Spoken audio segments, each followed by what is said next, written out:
Bonsoir et bienvenue dans votre édition Baie de Seine. Dans ce journal, nous suivrons l'entraînement des joueurs du Saint-Thomas Basket à la veille des playoffs contre Limoges, la plus grosse équipe du basket français. Rencontre également avec un chercheur de vestiges de guerre. Jean Véraud arpente les côtes à la recherche d'engins explosifs. Son secret, c'est son œil aguerri. Depuis 15 ans, Jean Véraud sillonne le littoral de la Pointe du Hoc jusqu'à la baie de Somme à la recherche de vestiges de guerre. Ce matin-là, son terrain de jeu est la plage de Cauville-sur-Mer.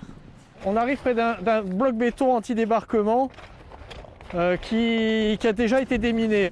Dans sa traque aux engins explosifs, il peut s'appuyer sur son GPS, mais surtout sur son flair et ses connaissances historiques.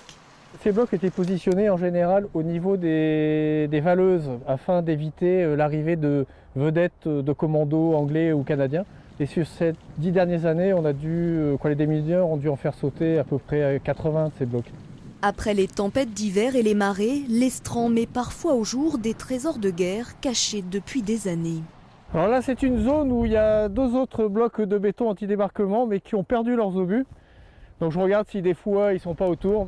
Et une fois encore, l'expédition est fructueuse. C'est terrible. C'est quoi? Il est visible, c'est...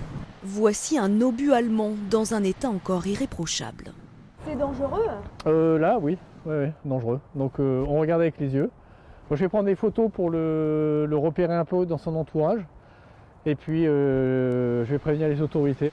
Grâce à ces photos, il informe les plongeurs des mineurs. Il est devenu un interlocuteur privilégié.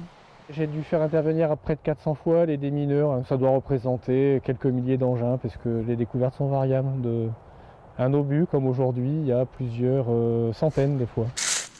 Par passion et par altruisme, Jean Véraud poursuit inlassablement ses recherches. Son engagement a été récompensé par la médaille du mérite social.